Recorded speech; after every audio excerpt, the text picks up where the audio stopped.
Bonjour à tous, bienvenue dans l'émission Bonjour chez vous. Aujourd'hui, nous voulons vous encourager à faire une pause pour apprécier les choses simples. Et oui, ça paraît très terre à terre, mais c'est tellement important dans la vie de développer du contentement, de développer des instants juste qui vont nous faire du bien. Et je vous le rappelle, hier, avant-hier, on a parlé de la gestion du temps, de la gestion de nos responsabilités. Et on finit avec ce thème qui nous paraît très important qu'on aborde avec Nadine et Frank. Hello Evelyne. Salut, salut. Salut, comment ça va vous deux? Ça va très bien. Et hier, Frank a fait une très belle rubrique famille. Si vous ne l'avez pas écoutée, allez la réécouter sur le replay sur le site mcitv.com. C'est une belle rubrique famille sur le rôle du mari dans le foyer chrétien. Et aujourd'hui, comme je le disais, on va parler des choses simples. Et Frank, tu vas répondre à une question dans la rubrique Pasteur. J'ai une question. C'est vrai, oui. J'avais oublié. Une question de Thomas. T'avais oublié là à la seconde ou tu t'es pas préparé? J'étais parti ailleurs, là. T'étais parti ailleurs. Une question de Thomas de Suisse. Ouais. Je salue mes compatriotes. J'ai tendance à être négatif dans mon quotidien. Comment changer? Tu y répondras tout à l'heure. Ouais, Parfait. Et on va répondre. Nadine, tu vois, je te laisse même plus l'opportunité de détailler ton introduction. Nadine, on a une rubrique culture et médias aujourd'hui. Oui, on a une rubrique culture et médias. Je vais présenter une association chrétienne en France, Sport et Foi. Une association qui vient associer le sport et la foi. Donc, on parle de prendre du temps pour se faire plaisir. Et le sport fait partie de ces choses qu'on fait. Et donc, je parlais ça tout à l'heure. Ils ont même un événement qui arrive en juillet. Donc, bien hâte de vous Génial. présenter. C'était deux passions réunies, sport et foi. Es-tu une grande sportive, Nadine? Ça paraît-tu que je suis pas une grande sportive? Ça paraît-tu que je suis une grande sportive? Elle sort son québécois quand tu la cherches. Ça paraît au bout, mon gars! On y va. Nadine est très sportive, vous l'aurez compris. Elle va commencer tout de suite un grand marathon avec la pensée du jour.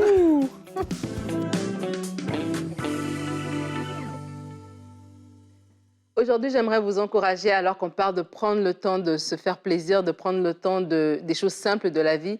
Je vais vous parler sur ce thème que chaque jour est un cadeau. Chaque jour est un cadeau. Moi, c'est vraiment une révélation que j'ai envie de dire que j'ai eue à un moment donné, il y a très, très, très longtemps, d'apprécier vraiment notre quotidien, d'apprécier la routine, d'apprécier chaque jour parce que chaque jour est vraiment un cadeau. La Bible dit dans Ecclésiaste, au jour du bonheur, sois heureux et au jour du malheur, réfléchis.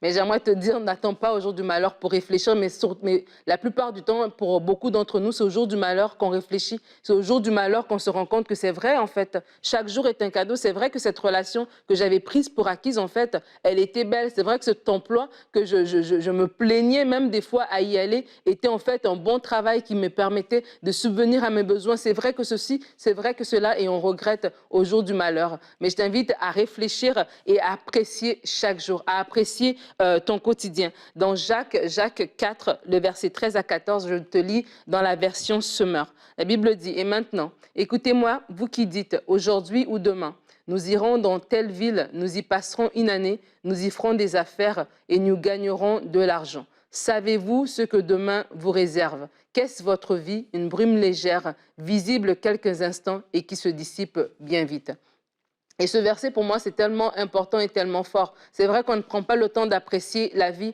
on ne prend pas le temps d'apprécier chaque jour parce qu'on se projette sur demain. On pense à demain, on se dit, ben, cette saison ici, c'est une saison dans laquelle je ne suis pas productive, donc du coup, j'apprécie même pas, je dis même pas, Seigneur, merci pour l'air à respirer que tu me donnes, merci pour les gens autour de moi, j'apprécie rien du tout, je maugrais, je maudis ma vie, pourquoi? Parce que je n'ai pas réalisé ce que la Bible dit dans Jacques ici. Chaque jour est un cadeau, le lendemain ne nous appartient pas. Mais le aujourd'hui qui t'est donné, c'est un jour que tu dois apprécier. Alors tu apprécies comment? Tu apprécies en identifiant ce que tu aimes faire. On en a parlé dans l'introduction. Identifie les choses que tu aimes faire. Identifie-les et prends plaisir. Vraiment, prends plaisir à faire ces choses. Que ce soit une conversation peut-être avec une amie, que ce soit un repas en famille, que ce soit des choses peut-être même anodines de juste aller à l'extérieur, prendre de l'air frais, marcher, faire du jardinage, peu importe. Il y a des choses comme ça qui amènent de la joie dans ta journée. Et si tu te rends compte que tes journées sont lourdes et que tes journées sont pénibles et que tu as du mal, tu rates rames un peu dans tes journées, un peu comme on a parlé cette semaine par rapport aux différents événements,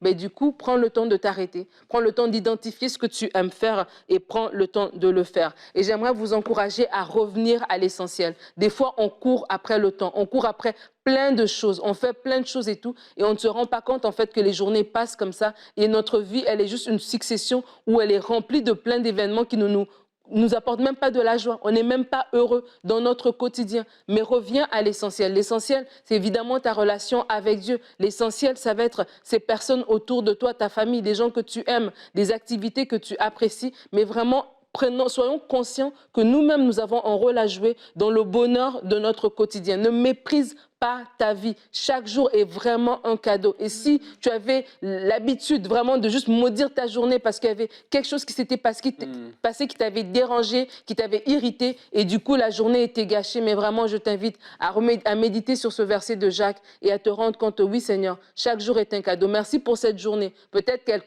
comprend des éléments qui me font du mal. Peut-être que je suis dans une saison de maladie, peut-être que je suis dans une saison de chômage, mais peu importe, je veux que tu puisses ouvrir mes yeux pour que je puisse voir ce qui est de beau dans cette journée. Et il y a du beau dans votre journée, il y a du beau dans votre quotidien, et c'est vraiment à vous de vous positionner d'une façon qui fait que vous appréciez chaque jour qui passe. Yes, amen. Merci Nadine. On a fait un sondage sur notre chaîne YouTube et vous avez été nombreux à répondre. La question était, êtes-vous satisfait de votre vie? Et j'ai été surprise quand même du résultat, vous le voyez à l'écran, 27% apprécient leur vie, 67% voudraient changer plusieurs choses, disent ne pas vraiment être satisfaits de leur vie, et 6% n'aiment pas leur vie. Et je me suis arrêtée et je me suis dit, waouh! Nous sommes enfants de Dieu, nous avons tellement de bénédictions, tellement de richesses, mais on a toujours ce besoin de vouloir changer des choses. Et 67% disent, ma vie, oui, elle est pas mal, mais je veux changer des choses. Si ça était différent, ce serait mieux. Si ça était différent, ce serait mieux. Et dernièrement, avec mon mari, on a eu un appel avec un ami pasteur dans un pays où il y a énormément de tensions, où c'est très, très compliqué. Et il nous a raconté un peu de son quotidien. Et on était bouleversés à la fin, bien entendu. On a prié pour lui, on l'a soutenu tant qu'on a pu.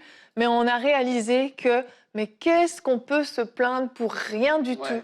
On a tout et on est tellement négatif dans nos vies. On est tellement dans la plainte. Et c'est vraiment une tragédie parce que c'est ce que le peuple d'Israël a fait dans le désert et c'est ce que Dieu leur a reproché.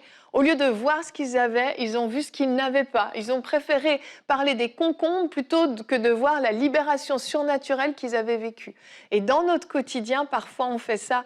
Et c'est vrai que quand j'ai vu ce sondage, j'ai pensé à ça. Je me suis dit, et je vous encourage, si vous faites partie de ces 67% qui avaient répondu que pas vraiment, vous n'êtes pas vraiment satisfait de votre vie, j'espère qu'à la fin de cette émission, vous allez envie d'aller revoter et d'aller dire oui, je suis satisfait de ma vie. Certes, ma vie n'est pas parfaite forcément. Si je prends les cartes postales que les stars du monde peuvent essayer de nous vendre, tous les clichés des réseaux sociaux, etc., peut-être ma vie n'a pas l'air aussi belle.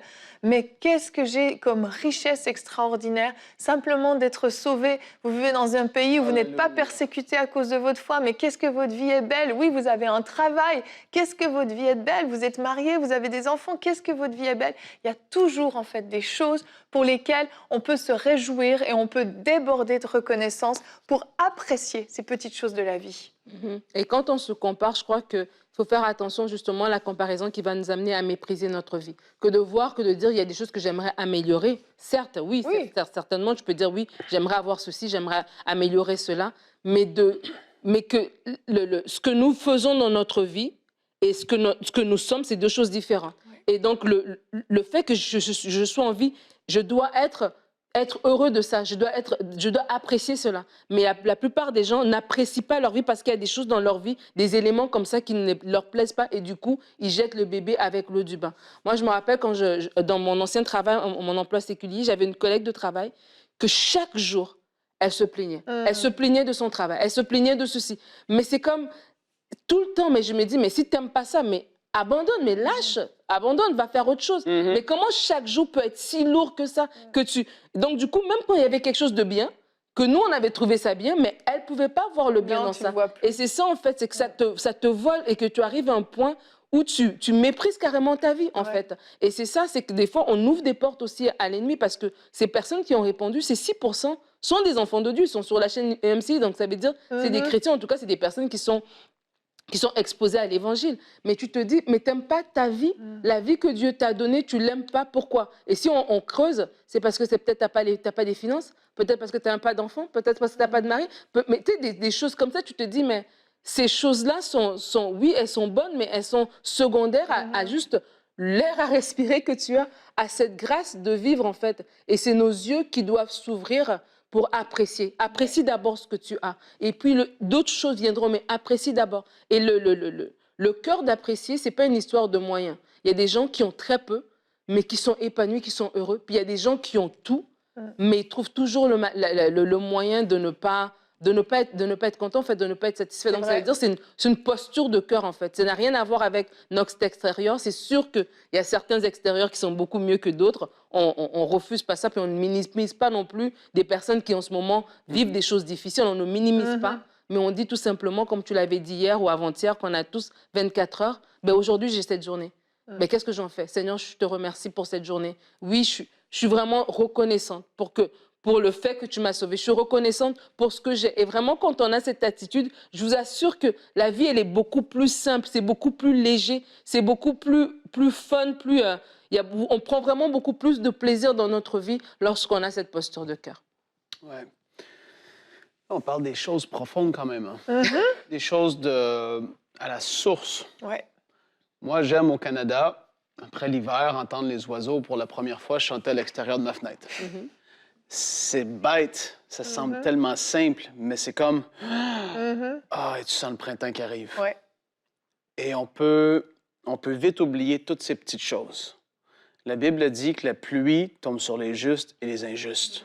Beaucoup de gens ne connaissent pas Dieu, ils ne l'ont pas accepté dans leur vie et ils bénéficient de toutes les bontés qu'on peut avoir sur la terre. Je crois qu'en enfer, il y a l'absence de tout ce qui est bon, tout ce qui vient de Dieu. Ça doit être une catastrophe. Tu dois même pas bien respirer. Ça doit être une catastrophe horrible, horrible, horrible, horrible. Et pendant qu'on est sur la terre ici, on bénéficie de toutes ces bontés-là de Dieu, l'amour qu'il a déversé dans sa création. Juste le simple fait de se rappeler de ces choses-là et de vivre dans le contentement. Et là, je veux faire la part des choses. On exhorte et on pousse les gens à vivre une vie de foi, à pouvoir croire pour plus, de ne pas se dire que non, toute ma vie, ça va être comme ça. Parce que oui, Dieu veut t'amener à croire pour plus, à augmenter financièrement. Mais ton attitude pendant que tu es dans cette attente-là ou dans je vais dire comme ça, ce combat de foi-là, pour obtenir la percée que tu as besoin ou que tu désirerais avoir, le contentement fait toute la différence. Le fait de, malgré que tu t'attends à plus ou que tu voudrais plus, avec un bon motif et un cœur pur, tu te contentes de ce que tu as actuellement. Tu n'es pas en train de regarder forcément l'autre maison qui vaut 2 fois plus que la tienne à tous les jours. Tu te dis, mais Seigneur, j'ai une belle maison, j'ai un toit au-dessus de ma tête pour mes enfants, je te remercie. Tu te contentes et tu es reconnaissant pour ce que tu as déjà. Et puis après ça, tu peux croire pour plus aussi. Mais on fait la part des choses. Et là, on parle vraiment de profiter de ce qu'on a actuellement. Exactement. C'est ça, le contentement, c'est pas ne pas avoir de vision pour l'avenir, pour plus, pour même grandir dans notre caractère, dans notre relation avec Dieu, etc. Bien sûr, on veut aller plus loin dans ces choses-là, mais le contentement, c'est être capable d'apprécier là où on en est. Et c'est ce que Paul avait enseigné à faire. Hein. Il disait, il a connu l'abondance, il a connu la disette, et il a appris à être satisfait dans tout ce qu'il avait. Et j'ai un verset pour vous que vous pouvez, je pense, imprimer, l'afficher devant votre lit quand vous levez le matin ou peut-être sur votre miroir dans votre salle de bain en vous lavant les dents le matin et le soir. C'est le psaume 118 au verset 24. « Voici le jour que l'Éternel a fait, qu'il soit pour nous un sujet d'allégresse et de joie. » C'est simplement ce jour que Dieu a fait, ce jour de plus que Dieu te donne, où tu respires, où tu as le souffle de vie, ce jour de plus, eh bien, fais-en un sujet de joie, un sujet d'allégresse. Parfois, il faut savoir s'arrêter et lever simplement les yeux au ciel et contempler la grâce de Dieu, contempler la bonté de Dieu, la miséricorde de Dieu. Parfois, il faut savoir s'arrêter autour d'une table avec notre famille et regarder et dire « Waouh, merci Seigneur, quelle grâce d'avoir une famille comme celle-là. » Oui, peut-être les enfants sont en train de se disputer, peut-être que votre femme a raté son souper ou je ne sais quoi, mais peu importe. On apprend à apprécier, on s'arrête. Faites des pauses de temps en temps dans cette vie folle. On a parlé de la gestion du temps, des responsabilités, toutes ces choses qui s'accumulent. Arrêtez-vous de temps en temps. Volontairement, consciemment, intentionnellement, vous vous arrêtez et vous regardez aux choses merveilleuses que Dieu vous a données, aux choses extraordinaires qu'il a faites autour de vous. Quand vous rentrez du travail à la maison et que vous avez la chance de voir le soleil briller, un beau nuage qui passe devant, waouh, appréciez les oiseaux au printemps qui chantent. Oui, appréciez ces choses-là. Ne vous enfermez pas dans un nuage noir de bougonnage, de plaintes, parce que cette charge que vous portez, toutes ces responsabilités que vous portez, dont on a parlé les jours précédents, vont vous écraser. Mais si vous avez la capacité de prendre des pauses et des bouffées d'oxygène, simplement des bouffées de joie, ça va faire toute la différence. Evelyne, j'avais à cœur de rajouter un dernier point. Dans Genèse 25, les versets 29 à 34, j'avais à cœur de le lire. La Bible dit, tandis que Jacob faisait cuire un potage, Ésaü revint des champs accablé de fatigue. Ésaü dit à Jacob, laisse-moi manger de ce roux, de ce plat roux, car je suis fatigué. C'est pour cela qu'on a donné à Ésaü le nom d'Édom. Jacob répondit, vends-moi aujourd'hui ton droit d'aînesse. Ésaü répondit, je vais mourir. À quoi me sert ce droit d'aînesse? Jacob dit, jure-le-moi d'abord. Il le lui jura, il lui vendit le droit d'aînesse. Alors Jacob donna du pain et du potage de lentilles à Ésaü. Il mangea et but, puis se leva et s'en alla. C'est ainsi qu'Ésaü méprisa son droit d'aînesse. Je voulais lire ce verset parce que j'avais vraiment à cœur de dire à quelqu'un de ne pas mépriser sa vie, de ne pas mépriser son aujourd'hui parce qu'il ne connaît pas demain. Ésaü et Jacob avaient le même âge, mais Ésaü avait une attitude qui disait demain je vais mourir.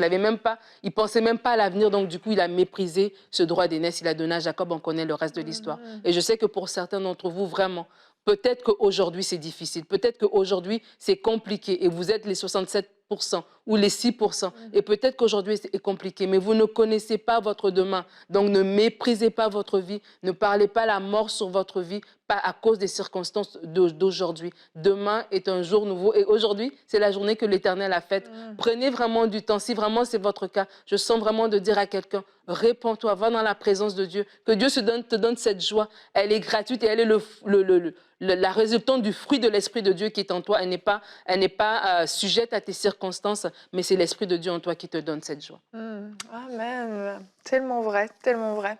On va passer au pasteur. J'ai une question. Maintenant, on va répondre à la question de Thomas.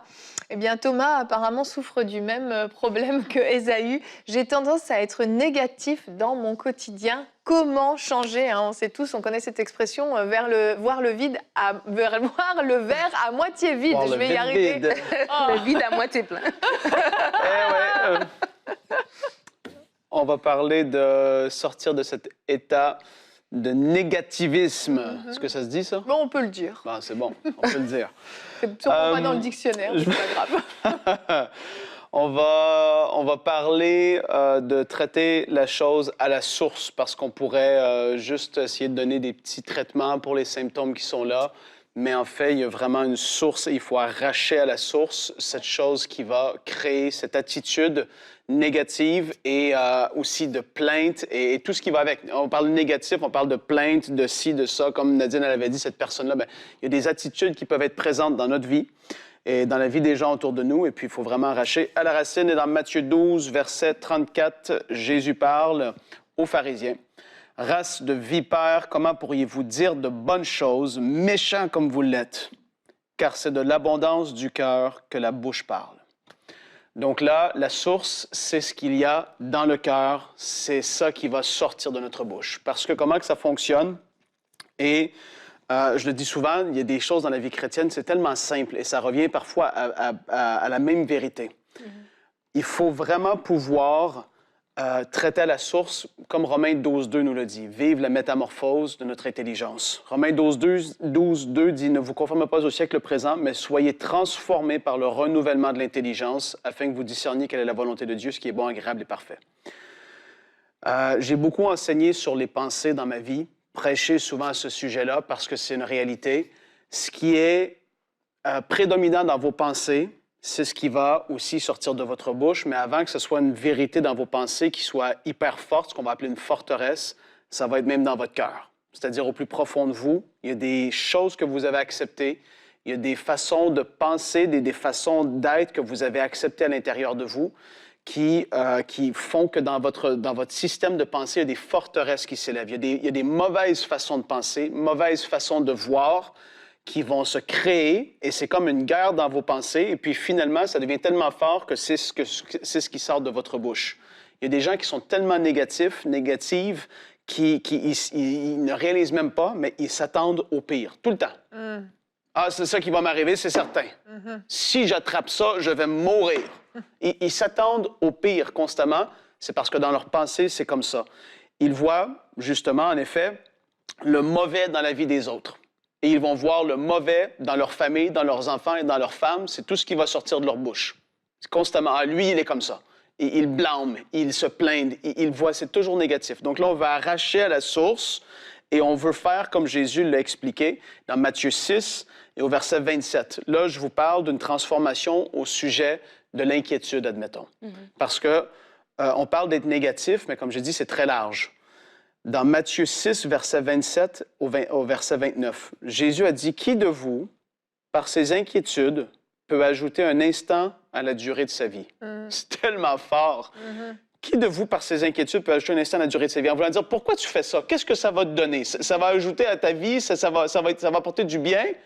Et il dit, pourquoi vous inquiétez-vous au sujet du vêtement? Étudiez comment poussent les plus belles fleurs des champs. Elles ne travaillent pas, ni ne tissent pas. Cependant, je vous le dis que Salomon lui-même, dans toute sa gloire, n'a pas eu d'aussi belle tenue que l'une d'elles. Et là, Jésus continue au verset 32 à 34. En effet, tout cela, ce sont les membres des autres peuples qui les recherchent. Votre Père céleste sait ce que vous avez de besoin. Ne vous inquiétez donc pas du lendemain, car le lendemain prendra soin de lui-même. En voulant dire, ne vous inquiétez pas, Dieu sait ce que vous avez de besoin. Arrêtez d'être dans un système de pensée d'inquiétude qui fait que ça va être ça qui va sortir de votre bouche aussi. Mm-hmm. Vous voyez les choses constamment avec un regard d'inquiétude. Je vais manquer de ça. Et là, le compte commence à baisser, et là, les finances, ça va mal, et on ne pourra pas payer, et tout de suite, ça commence à sortir parce que votre confiance n'est pas dans le fait que Dieu va prendre soin de vous, mais votre façon de penser est tellement formatée d'une certaine façon qu'il faut déformater ça. Et je le vois dans la vie des personnes. Il y a des personnes avec qui tu es, que ça ne prend pas plus d'1 heure, que tu ressens un tel négativisme, un tel poids, un tel fardeau qui est là, que tu dis « wow, ouf », parce que ça se ressent tout de suite. Ouais. Et en tant qu'enfant de Dieu, on n'est pas appelé à ça. On est appelé, comme je dis, à être transformé. Je ne peux pas aller plus loin, mais aujourd'hui, comment changer ça? C'est d'aller à la racine. Et dans vos pensées et dans votre cœur, vraiment au plus profond de vous, il faut admettre qu'il y a vraiment des racines d'inquiétude, de crainte. La peur peut-être s'installer à cause de ce que vous avez vécu dans votre vie. Et là, il faut arracher ces choses-là par ce que dit la parole. Il faut être transformé.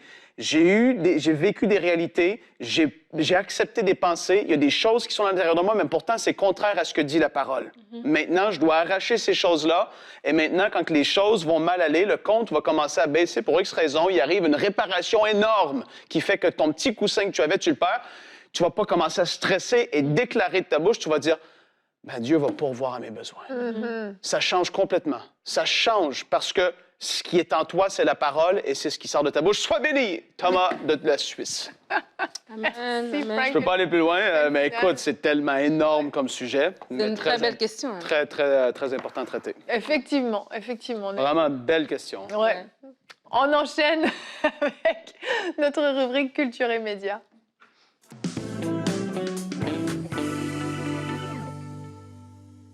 Alors aujourd'hui, je vous présente l'association Sport et Foi, une association chrétienne qui est en France et qui fait énormément de travail sur le terrain, mais elle a aussi des groupes régionaux. Elle a même un travail aussi à l'international qu'elle fait. Donc, c'est une association dont le but est vraiment de favoriser la pratique d'activités sportives dont les valeurs s'inspirent des principes humains présentés dans la Bible. Ils font aussi de la lutte contre le dopage et la violence dans le sport et de la pédagogie active afin de permettre l'épanouissement de chacun. Donc, ils font des activités dans leur association. C'est ouvert à tous, c'est une association chrétienne, mais ils ouvrent à tout le monde vraiment sans distinction sociale, politique, religieuse, ethnique, etc. C'est vraiment pour tout le monde. Il y a une petite vidéo de présentation qu'on va pouvoir regarder à l'instant.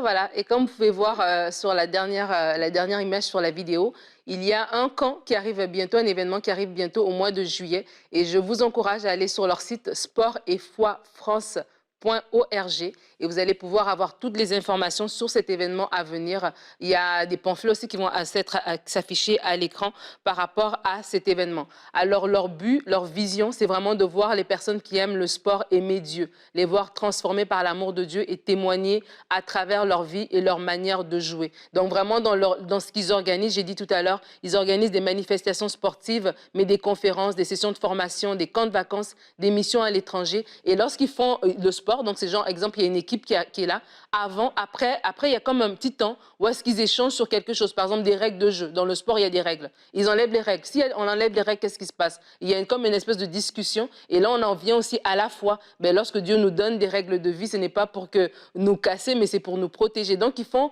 une sensibilisation comme ça, et après, ils forment aussi des jeunes. Leurs jeunes vont aller jouer dans des matchs, dans des clubs amateurs avec d'autres équipes, et la personne avec qui je parlais me disait, il y a souvent un témoignage qui va revenir de dire, les jeunes de votre club, ils sont différents, parce que des fois, dans le sport, il y a la compétitivité, il y a, voilà, on est là, on fait sa place, mais c'est comme si les jeunes de votre groupe, ils sont différemment, ils portent quelque chose de différent. Donc vraiment, ils font vraiment un travail, ils allient vraiment ce qui est agréable, donc le sport, s'amuser, tout ça, pour les jeunes, mais tout en amenant aussi le côté de notre foi. Et ils encouragent aussi les jeunes, ils apprennent à briller vraiment autour d'eux. Donc c'est des jeunes et des moins jeunes. Donc quand je dis jeunes, ça peut être des ados, 9, 17 ans et tout, mais jusqu'à 30 ans aussi, il y a vraiment toutes sortes de groupes, d'équipes là-dedans. Donc vraiment, je vous encourage à aller sur leur site sportetfoifrance.org et pouvoir regarder tout ça.